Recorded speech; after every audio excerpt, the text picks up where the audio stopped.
Let's make some delicious mushroom spinach lasagna. First, I'll dice my onions and my mushrooms. Then I'll heat a little bit of olive oil in my skillet and add my onions. I'll saute that for a few minutes, then add some minced garlic and my mushrooms and saute it for a couple more minutes. Once the mushrooms are softened, then I'm going to add some salt and pepper, and I'll add some flour, and we're going to stir that around until you can't see the white flour anymore. And then I'll add some chicken broth. We're going to cook this for 8 to 10 minutes and stir it occasionally.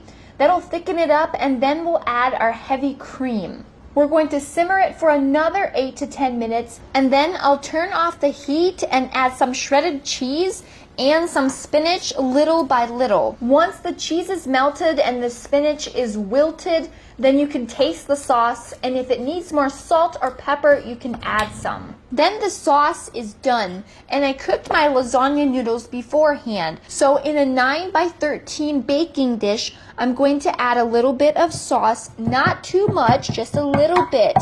And then we're going to add 3 cooked lasagna noodles on top. Then we're going to repeat the layers until all the sauce is gone. You want to make sure you end with the mushroom spinach sauce and then add the remaining cheese on top of that. You can also top it with some fresh parsley if you want. Then we're going to bake it at 375 degrees for about a half hour, and we're gonna check if it's ready, and if not, we'll bake it for an additional 5 to 10 minutes. And then we're ready to scoop it up and eat it. This is such an easy and delicious lasagna, and we definitely enjoyed it.